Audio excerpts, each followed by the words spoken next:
I would like to invite, the next step is I would like to invite Dr. Louis Hendriks for inaugural address. And I would like to give a little bit of background on Louis Hendriks. Mr. Hendriks is a CEO of GVW. He is a visionary and a thought leader with over 30 years of experience in global business process. He possesses a deep understanding of how to effectively partner in global networks. His wealth of experience spans in healthcare industry, life sciences, and energy industry. Louis, we are very fortunate to have you here with us. So with that, I give you the floor. Hi, good morning. Welcome everybody. So, I hope that I'm seeing all OHDSI enthusiastic people here. Can I have a show of hands from that perspective? Who loves OHDSI? Everybody here, so we're going to have a very creative, interactive day today. That's the purpose. Well, Usha did a nice introduction, so I'll go right into it, also in the interest of time, from raw data to outcome. I will talk a little bit about OHDSI and how it started, also how it started for me, how I got hooked into it. We talk about the patient-to-patient value chain. I'm a data guy on the one hand. I'm not a doctor, let that be clear, not in any which way, but I'm a data guy and I think in value chain. I think where does things come from and where do things go through. I'm a Dutch person. The Dutch word for value chain is waardeketen. We are ingrained with that. So it came naturally in a way. Oh, sorry, back. The OHDSI India chapter, I'm very proud that we have the first session here and that we are able to bring the OHDSI also to India, have this chapter. Sveta and team have done such a fantastic job in starting from scratch, get people together and have the community going. OHDSI, I've been doing data forever. I came to India 20 years ago. I actually went for data to Bangalore at the time. I was working for a big IT company and we wanted to do data for clients and I was sent to India. And it was very impressive. I met some very interesting people. And through that, a few years later, I got involved in a small network working data. That ultimately involved in doing data for life sciences. So we do drug product data since Global Value Web started. That's about in 2006, 2007. I got introduced in 2018 in Amsterdam by one of our colleagues who said, you have to go there to a particular room. And there was a gentleman, his name was Nigel Hughes, and he was talking about OHDSI. And I had no clue what it was. And I listened, I still didn't get it. So I spent quite some sessions later with Nigel. He invited me to his office and he had this wall full of stuff. I don't know if you ever seen that, Patrick. And I started to understand what it was about. And when I look at data, it's always the same. You have to gather the data, you got to structure the data, you got to curate the data, you got to analyze the data, and then you have to exchange the data. And once I got that, I understood, hey, a fantastic opportunity to bring value, because we have to do drug products on the one hand go to patient. How about I can do the patient data as well, meeting the drug product? And then I bring demand and supply together and have a value chain, a value web, if you will. So that is how it gets started for me. We learned that the landscape is complex, and then you look at India, doing business in India. How can you also bring this into India? So we've been working together, and we are very happy that in discussions, learning from Patrick and many other people on how we can actually bring this to India, starting that with the India chapter. Our purpose as a company, if you think what we really do, if we do the primary data in the primary business process of life sciences, in the primary process of healthcare, what happens is working the data, make it flow faster, etc. It brings a better quality of life. Our people, now 200 plus people, every day they are working on better quality of life by organizing data better. Because you have to understand that today, still, data is not flowing fast. Data is meeting hurdles everywhere. So we got to bridge those hurdles in the drug product value chain, in the patient lifecycle value chain. That's what we are here about. Because all the new technologies that come, they require data that can flow so much faster. So everybody here working on OHDSI data is contributing to that.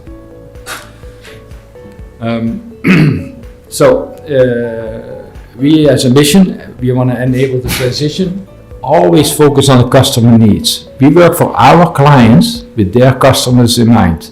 For life sciences, those are patients. So we always think about the patients and how they can be served better, patient outcome. Even in those companies, you have to understand that sometimes people are so much focused on the square inch and they are not thinking about the patient on the other end as such. So we help them to look up and look beyond. What I just said, look up and look beyond. When the first time I came to India, there were 3 people sitting next to each other, servicing a particular customer. They had never spoken to each other about what they were doing. My job has always been the same whenever I came to India. Look up, work together. And that's what we are here for. So the vision is a connected value chain. Through a connected value chain, we can people work together as such. I do one click on this one because life sciences and healthcare work together. I only have to give one click. And the patient sits in the center of that value chain. The ecosystem of life sciences and the ecosystem of healthcare are surprisingly very different. And the language spoken is very different. It's the Tower of Babylon and the people don't understand each other. So we are here to make people understand each other. So I try to visualize, the team work on that. What is then the patient-to-patient value chain? Where does it start? With discovery, preclinical research, clinical research, approvals, operations, test or molecule, okay, maybe. But it's also where a patient walks into a hospital, gets diagnosed, etc. So the way I see it, if you have something, next thing is you want to go for a diagnosis, you get a treatment, you get a prescription, and hopefully you get a cure. We all know that diagnosis is also still a hit and miss, right? There's so many more values we can get out of the OHDSI, because today the OHDSI is really very much aimed at, okay, let's get data and do better research, because return on research in life sciences is not great. By having the right data sets, you can find better data areas to explore for all kinds of therapeutic areas. That's great, but that diagnosis is also a problem. So if a doctor can do a diagnosis and he can put it on a graph and say how well is that compared to tens of thousands, hundreds of thousands other diagnoses, there's a probability factor there. People die because of bad diagnosis still today. So diagnosis of patients, and the planning starts, drug prescriptions, implementation observations. So this becomes quite a complete circle as such. So these are the value chains that we want to follow: the drug product, the patient. We have 2 variants for the same, so you can choose or use whatever you like. From Europe to the US, moving forward to a patient-centric future. I got exposed first in the Netherlands itself. I have to say Peter Wijnbeek from the Erasmus Medical Center in Rotterdam is a great promoter for this at the time. I learned a lot going there in 2018 for the first time. I myself worked with some of those tools to understand what it was and get the experience. Then in the US, I participated in many sessions. In Europe, after COVID and through COVID, it's just amazing what happened. The European Union made budget available, and within a few years, hundreds of millions of patients' records have been unlocked. They were incentivizing small companies to work the data, and there was like a small budget for hospitals to get started, about a little bit less than a crore or so, etc., 100,000 euros to get started. Maybe that's also needed in India, some kind of a scheme or so to get hospitals on track as such. So starting with the OHDSI chapter in India, hopefully we can create that awareness. I'm going to skip the life sciences value chain. I think I've spoken a lot about it already, but if you remember one thing, from first test a molecule, drug product goes to research, goes through development, goes to manufacturing, goes to patient. That's all you need to know. Connect the data across that. And from the other side, the patient comes in. We as a company work in all of those areas. We started in quality, we moved into manufacturing planning, we do the pharmacovigilance. We actually also have created a pharmacovigilance bot because we want to help the industry to capture adverse effects. Adverse effects is also another thing that you can extract out of the OHDSI data as well, and we work together in other areas. If all the way on the left with the drug substance database, we are working with the Uppsala Monitoring Center for adverse effects, bringing supply and demand together there as well. Real world evidence, lifecycle management, we purposely want to be across that entire value chain. From a data perspective, is it data first? No, it's patient first. But how we talk in our organization and how people work, I always say people, data, process, then technologies. And why do I say it like that? Because you have to have the domain experience. Still, so much goes wrong because IT people are working your data. We need people that understand the hospital data, the patient data, and they work with these standards, with these open source tools and all of that, and we're happy to get them started as such.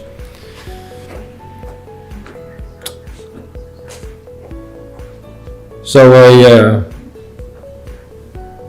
I can be very quick. I'm passionate about value chains, passionate about data, and passionate to make an impact. And we can all together make an impact on better quality of life by working this data. So I'm very happy that we have this first session here, and I hope that you all have a very interactive day.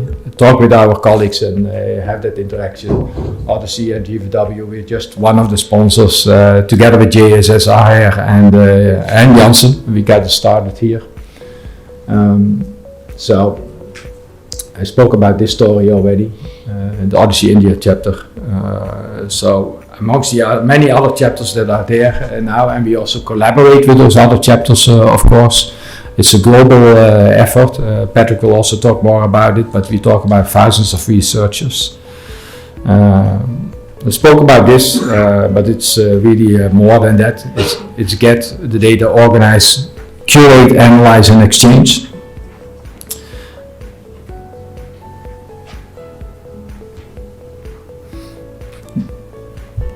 Just go very quickly through this. This is detail. I think you can discuss with our people here. We have, can I have a show of hands for a moment? Can I have the GVW people raise their hands? So look around and talk to our people. They can talk about the data, they can talk about the platform, they can talk about how to do studies, they can talk about how to get funded and work together on proposals.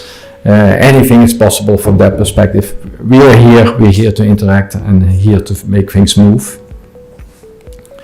And these are the people here. Usha, hosting today party, taking care, the president of the OHDSI chapter India. Sweta, where are you? Really, can I have an applause for Sweta? Yes. She brought you all together here. Realize that, thank you. And then we have our people Sima, Lakshmi, I'm not sure if they're Abana. Those are service leaders in our company. They are working every day in and out on the data, scientific data or value chain data. People on the platform, that's Harsha. Sudhir, he's representing us in Hyderabad. Janadan working on the pharmacovigilance bot, bringing that to the market as such. Alicia helping me with this particular presentation that I'm now presenting, and Pragati working very closely with Sweta, making this successful. So thank you. And Louis, I do have a question for you. Can you walk us through some of the challenges that you're facing currently as you're starting this OHDSI chapter in India, which is one of the kind, and perhaps this also leads into Patrick, you might also chime in. What are some of the challenges you're running into as you're onboarding either educational institutions, hospitals, doctors, clinics, I think that would be very helpful for the audience to understand some of the challenges.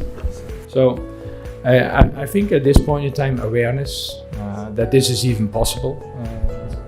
Hello? Yeah. So reach. I think the OHDSI chapter will be successful if we have reach. If one thing come out of this is we can double, triple the OHDSI chapter in India. If you compare it to any of the other chapters, we're just getting started. I think 1,400 million people, come on. So if each of you can motivate 2, 3 or people to participate further into the OHDSI chapter, that's a good outcome of this particular event. Awareness and reach, Usha, I would say. And thank you for this very informative presentation. I was not really aware of what GVW's background and expertise is.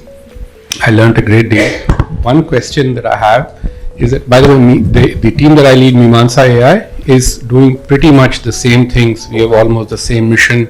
We want to advance evidence-based practice in India. Coming to my question, in my experience in the last 2-3 years of working in this space, I believe that there are lots of small pockets of entrepreneurs, individuals, scientists who are passionate about this idea, and they're trying to do this in their own individual capacity. What is your suggestion about how we as a community can co-opt, collaborate, and not compete? Yeah, no, it's a great question, I have to say. This pond is so big, it should be collaboration. If I take Europe as an example, what Europe did in the Horizon programs, they trained dozens of companies to become, masters, if you will, in working in the OHDSI standards, etc. I think that was one important thing. But then, what I also noticed, even last week, I was in a conversation with people in the UK, and this was in I think the Manchester Hospital Network, and there were 2 people in a central unit doing some data analysis, OHDSI-wise, for here and there a demand. What happens then, it's not structural. It's just 1 or 2 people sitting in an office and I say it on an ad hoc basis working some data. In order for patients to be served very well, we have to work on a strategy that all patient data becomes unlocked, available, with keeping the patient in mind, because that's another thing. I think that's more on a governmental level what needs to happen. Who owns the data? I think that's another challenge that we're looking at. So as enterprises, there's 1,400 million people in India right now. Let's talk once all 1,400 million records have been mobilized and unlocked. It's going to be a massive undertaking. So we should collaborate, work together, and that is what such a platform is for. And learn from things across the globe. Does this help? Yes. I'm sure we'll have opportunity to talk more. But absolutely. That's a good thought to start on. Good morning, everybody. This is Dr. Deepak Raut. I must compliment you, Mr. Lewis, for a bird eye view of exactly what data management is done by you for last 20 years here in India. I have a small query. Government of India launched this ABHA card, Ayushman Bharat, health account card is there. And slowly but steadily, Government of India is proposing that every individual should, have their, all health credentials registered with the Government of India. Do you think that this will be a right move towards, generating a good, data set regarding the patient's health records? Because they will also provide you over a period of time, maybe 5 years, 10 years, and even 20 years, whatever the investigations has been done by individual patients, that can be accessed by the patient itself, also by the government. Is it a right approach for managing all this health related data here? Thank you. Thank you for your question. Whether it's right or not is not for me to say. right? But I do think it's a very key point that we need to discuss. If you look at the healthcare systems around the globe, we look at the ones that are in Europe and in specific countries. We look at the one that's in India. We look at the one in the US. We see from a bird's eye view, 40,000 foot high, that they all look the same. But when you go into the detail, you see there's a power play. And the power play is being played by insurance companies, is even being played by companies that provide the platforms for the hospitals, especially in the US. I think this happened also in the industry earlier. In fact, I have an example from about 20 years back when the company SAP, who is a big ERP company, and they gave it to a lot of companies for a lot of license money. But then at one point in time, the companies could not get to their own data without paying SAP extra money to get the data out of SAP. I'm afraid that sort of things are also happening in the healthcare space and what have you. So your data gets locked in. Whose data is it anyway? That should be the question. And that's I'm very principled on that. Sorry, but I think it's my data. It's your data. It's our individual's data. I really like the Swiss, 8 million people in one country, nobody tells them what to do, and their data won't leave the country.